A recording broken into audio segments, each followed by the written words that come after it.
I've been waiting for a very long time now. Do you know how much longer it will be? If we haven't called your name yet, it means that your turn hasn't come yet. But, what is it? I've been waiting for 3 hours already. This is becoming ridiculous. If you're not happy with our system and continue to complain, I'm going to call the police on you for interference of business. Trouble Busters! My name is Melanie, and I'm in my final month of pregnancy right now. My husband Ted is getting more and more nervous as the day of the arrival of our baby approaches. You need to be careful about your health and body. You're pregnant with our precious little baby. I know that. You have nothing to worry about. You shouldn't go to the hospital by yourself. It's too far, and what if something happens on your way there? You could suddenly go into labor. I'll be fine. You worry too much. And you're too optimistic about everything. Do you know how many dangerous things there are when a pregnant woman steps outside? I'm only going to the hospital for a checkup. You're blowing this out of proportion. Let me come with you. I'd feel better that way. You don't need to do that, Ted. I know that today is an important day for you at work. You and the baby are much more important to me than work. That's so sweet of you to say. It makes me so happy. You really need to go to your meeting today. You're a manager and your colleagues are counting on you. And it wouldn't make a good impression if people found out that you were cutting work. Okay, fine. I'll text you when I get to the hospital safely. Does that sound good? Ted went to work and I took a cab to the hospital. The hospital was a 30-minute drive from our house. I did reassure Ted that everything would be fine, but to be honest, I wasn't feeling that well that day. But I was going to be a mother and I needed to learn to be strong for my family. Good morning. Did this receptionist just ignore me? I've never seen her before. My name is Melanie and I have a reservation. Is something wrong? You said your name is Melanie, right? Yes, that's right. Where's your husband today? I didn't understand why she had to ask me that, and she was being kind of rude to me. My husband is at work. I see. Well, the other women all brought their husbands with them to their appointments. Yes, it seems that way, but my husband had to work today. We only accept people that are married to men that have the freedom to take time off work to accompany their pregnant wives. You clearly don't fit in here. I mean, look at what you're wearing. You have no sense of style. What you're wearing is hideous. And your ugly glasses, take a look around you. The other women are impeccably dressed. Do you really belong here? Are you really one of our patients? Well, I have a reservation, which means that I am a patient here. And what do my looks and the fact that I'm here alone have to do with anything? Everything. You don't belong here. Besides, there's no reservation under your name. You were lying. Please go to a different hospital. That can't be right. I made the reservation the last time that I was here. I've been coming here ever since I found out about my pregnancy. Go ask the doctor if you don't believe me. I don't need to check. I know that you're making this all up. I bet you're one of those pregnant women who try to squeeze their way into a good hospital during their final month of pregnancy. We get that a lot, and you can't fool me. If you really want to see our doctor today, I suggest that you write your name down here and wait your turn. Okay, that's what I'll do then. I didn't want to argue anymore with this unreasonable receptionist. It wasn't too crowded today, so I hoped that the wait wouldn't be long. My stomach is starting to hurt. Everyone else is sitting on those comfortable couches while I'm sitting on a hard and cold wooden bench. Why did that receptionist seat me here? It didn't seem fair. I mean, some of the couches were empty. I guess I'll sit over there with the other ladies. Where do you think you're going? Yes? You need to stay seated, otherwise we'll skip your turn. My back is hurting, so I want to move over to the couch. I don't care. You can't change seats. That'll mess up our system. I've been waiting for an hour already. Do you know how much longer I need to wait? We haven't called your name yet, which means that your turn hasn't come. Are you stupid? Stay here until your name is called. Got it? Ouch, what was that for? This is a hospital. Please be quiet. Okay. I didn't want to be here. This receptionist was a big bully. But I needed to get my checkup for my baby. It was important. I can't believe that I've been waiting for 2 whole hours. I wasn't going to give up and go home now. I was going to wait until they called my name. When is she going to leave? She has some nerve. She's poor and she doesn't belong here. Didn't I make that clear to her? I hate that receptionist. Why is she glaring at me? Hello? Hello, Sarah. How nice to see you again. That's a lovely dress. It looks beautiful on you. Look at how nice that receptionist is being to the other lady. This is so unfair. Why, thank you. I might be pregnant, but that doesn't mean I have to stop being fashionable. You're absolutely right, and you look gorgeous. I mean, some people have no sense of style, and they blame their pregnancy for it, but they're just being lazy. I knew that the receptionist was referring to me as lazy and unfashionable.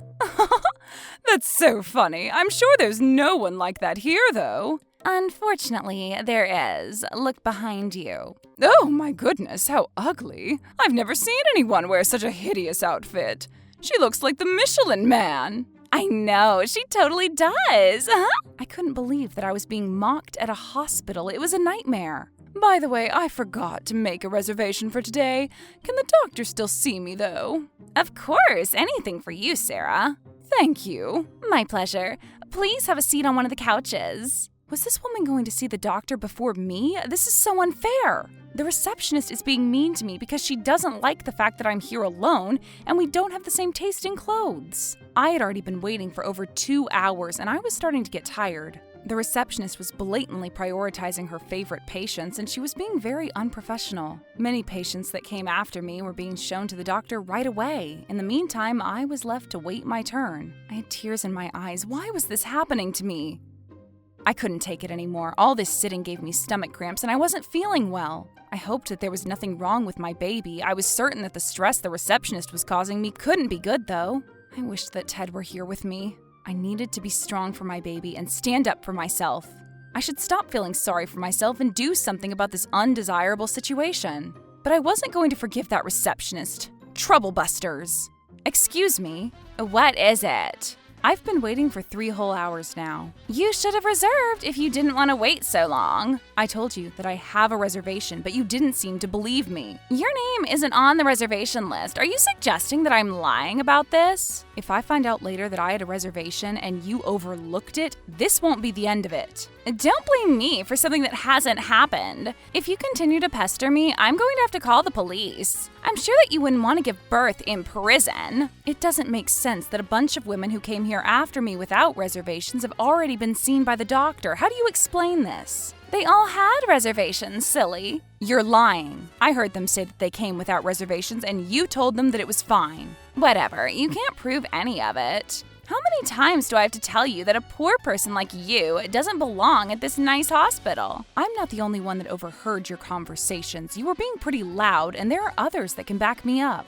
Can't you see that they're different from you? They all have high social statuses, and they deserve special treatment. How do you know that? We live in modern times, and you shouldn't be classifying people based on their appearances. You just don't get it. The other patients all come from good families, unlike you. You were in cheap clothing, and your husband can't even take time off of work to accompany you, which means that you're part of the lower class. My husband offered to come here with me today, but I asked him to prioritize work because he had an important meeting. I'm wearing what I'm wearing because I'm comfortable in these clothes. If you want to prove that you're worthy of being here, you should ask your husband to come to the hospital now.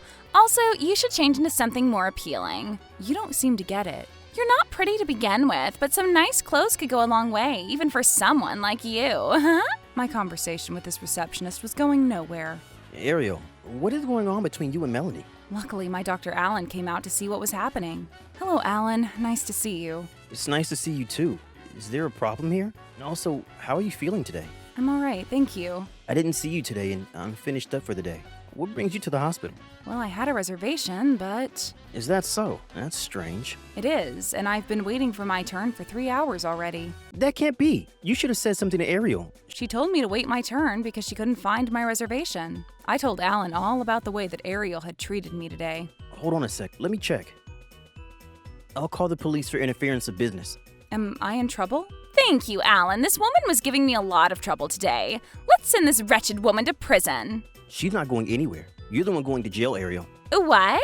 Ariel, how could you make a pregnant woman wait for 3 hours? But she didn't have a reservation. She had no choice but to wait her turn. I know that I made a reservation. Please check again. I can check. You both need to calm down. But even if Melanie had come here without a reservation, the way you treated her was unacceptable. Why do you say that? I did nothing wrong. Do I really need to tell you? I'm sure you know what I'm talking about. But was there a need for you to involve the police? Is it such a big deal? Yes, it is. You made a pregnant woman sit on a cold, hard bench for 3 hours. What is the matter with you? What would you have done if something bad had happened to Melanie and her baby? Alan, do you believe my words or the words of a woman in the dreadful glasses? Hold on a second. What did you just say, Melanie? You're being rude. Let me check the reservation schedule with Karen. Hi, Karen. This is Alan. Could you please check to see whether a woman by the name of Melanie had a reservation at our hospital today? Uh-huh. That's what I thought. Thank you. Melanie, we have a record of the reservation you made for today. What? This is your responsibility, Ariel. You owe Melanie an apology. Melanie, please allow me to apologize on behalf of Ariel. We are so sorry for the way that we treated you today. It was unacceptable. This wasn't your fault, but I'm glad that you were able to clear my name. But I would like an apology from Ariel. She was very rude to me today. I'm not going to apologize to you, dork. If you don't apologize, there will be serious repercussions for you. Don't you get it? This is all her fault. She came without her husband today, and she's wearing a hideous outfit. She clearly doesn't belong in a fancy hospital like ours. I can't believe that you're still insulting me like this. Where are your manners? If you want to come to a nice hospital like this, you need to dress the part. You're dressed like someone who just got out of bed. The way you look says everything about you. Ariel, you need to shut your mouth. Oh, okay. All the things you said are really superficial. You don't get the full story from a person's appearance, and you shouldn't have judged Melanie without getting to know her first. Alan, Ariel's been prioritizing the patients that were well-dressed and letting them go to see you without reservations. She's not only discriminated against me, but she did the same to others, too. This is outrageous behavior, and it's all starting to make sense to me. Our reputation has gone down recently, and I saw comments online that said that Those comments are unrelated to this. I don't think so, Ariel. The comments say that we lean toward a certain clientele and that patients need to be wealthy and those who are not feel unwelcome. I certainly don't treat my patients unfairly, so someone else must be doing this. Based on what Melanie told us, I can reasonably assume that you were the one that's been treating our patients unfairly. Alan, this is a misunderstanding. Please don't be angry with me. And shouldn't you be happy that we have high net worth clients coming in here? You just don't get it. I want our hospital to be available to all patients that need to come here. What you've done is isolated some of my patients. How dare you do this? What you did is unforgivable. You don't have to be so mad about all this. I was only trying to help you. This is all your fault, Melanie. How is that so? You weren't welcome at the hospital, but you came anyway and you caused me to get into trouble. You're not making any sense. I don't care what you think. You messed everything up for me. Stop harassing Melanie. This isn't her fault. Who are you? Are you from the mafia? Ted, what are you doing here? You're married to a gangster? What are you talking about? I wouldn't have treated you like that had I known who your husband was. You should have told me. I'm calling the police. We can't have the mafia here. Based on what grounds are you saying that I'm a gangster? I work for the police. The police? And you don't look like an ordinary officer, which means that you're high in rank. I came to check on my wife because I was worried about her, and here you are harassing her. This is why I didn't want you coming to the hospital by yourself. I know. You wanted to speak to the police, right? Well, here I am. Actually, everything's fine now. I have a bone to pick with you. I'm sorry about all this. It was a big misunderstanding. I want the details. Ted, it's okay. Alan helped me sort this out. Alan, please cancel your call to the police. I'm not going to do that. You need to take responsibility for what you've done. I didn't do anything wrong, though. First of all, you disrespected our patients and damaged the reputation of this hospital. I did you a favor. Poor patients are not going to bring in new business. There you go again, making assumptions about certain people. Do you realize how rude you're being? You have no right to judge a patient and treat them unfairly like you did with Melanie here. You spend your time harassing our patients instead of doing the work that we hired you to do. And most of all, I can't forgive you for trying to assault Melanie earlier. This is a hospital, and our job is to protect our patients. What you did is the exact opposite. She wasn't hurt. Can't I just get off with a warning? That's not all. I know that you've been accepting bribes from rich patients and embezzling the hospital's funds. That's not true. You've got the wrong person. It wasn't me. We have the evidence on our security camera footage. Oh my gosh, I had no idea. What you did is unforgivable, and you're fired. I need this job. Please don't do this. I'm sorry for overlooking Melanie's reservation. It was an honest mistake. I didn't receive that much money from each patient. I thought that as long as the amount wasn't large, it was the same as receiving a small gift. You're just making excuses for yourself. Own up to your crimes. There's no place for you at this hospital, and I never want to see you again. Alan, I'm not mad about Ariel overlooking my reservation because we all make mistakes. Melanie, you're being too nice about all this. But after Ariel realized that she had made a mistake, she should have made an effort to apologize and make it up to me, which she failed to do. I asked her if I could move to the couch, but she said no and made me sit on a hard, cold bench for 3 hours. That's called bullying. I can't believe that you did such a thing to my lovely wife. You will pay for this. I'm sorry, please forgive me. I only asked Melanie to sit on the bench because I didn't want to mix her up with the patients that had reservations. I wasn't trying to be mean to her. But regardless, you should have been attentive to Melanie's needs. She's pregnant and you need to look after her. Ariel also made fun of the way that I'm dressed, and she criticized me for coming to the hospital without my husband. I didn't deserve any of that. Well, I thought you were one of those poor pregnant people that come to the hospital for the first time during their final month of pregnancy, and I didn't want any trouble from you. Do you realize how rude you're being to Melanie? Not everyone can afford to come to a hospital, and you have no right to discriminate against people like that. You should have tried to make Melanie comfortable while she waited for her turn. You had no right to bully her. I can't believe that you judged each patient based on how rich you thought they were. That's despicable. Well, I had to do something. Rich patients can be very demanding, so I had to prioritize based on who had the most money. This isn't my fault. You were very friendly with your rich patients, though. Well, that's because when I'm nice to them, they give me beautiful gifts in return. They're only bribing you so that they can get special treatment. That's right. And you wanted their money and gifts. You also stepped on my foot hard on purpose, and I can't forgive you for that. How dare you? Aww. We received a phone call about a problem at the hospital here. That took long enough. Yes. Sorry, sir. Nice to meet you, by the way. You are under arrest for interference of business and assault of a pregnant woman. Ariel was arrested and fired from her job against her wishes. She was intimidated by my husband Ted and literally wet herself. You are to stay away from this hospital. I never want to see you again. I'm sorry, Alan. Please forgive me. But Alan wanted nothing to do with her anymore. Ted made sure that Ariel paid for her crime of being violent with me. After she had stepped on my foot, it was badly bruised, and sitting on that wooden bench for 3 hours didn't do me any good either. In the end, Ariel paid me $5,000 in damages. I've lost my job, and paying you has left me completely broke. What am I supposed to do now? This isn't the end of it. I'm suing you too. You'll get my bill. Why are you doing this to me? You've already fired me. Isn't that enough? Ariel had to pay Alan and the hospital $10,000 in damages. Could I please borrow some money from you? I'll pay you back, I promise. Why would I do that? We're not even friends. I thought that we were. You were nice to me all the time. I was only being polite. We were never friends. I just need to borrow $5,000. I heard that you got fired from the hospital. There's no point in me being friends with you anymore. Please help me. You're not my friend, and I can't help you out. Oh. Ariel had come to consider some of the rich patients at the hospital her friends, but they didn't seem to think of her as their friend. None of them were willing to help Ariel out with her financial issues. This was a story about the time that I was pregnant with my daughter. I'm so relieved that she was born healthy and happy. I'm grateful to Ted for always having my back, and the three of us are so happy together. Trouble Busters!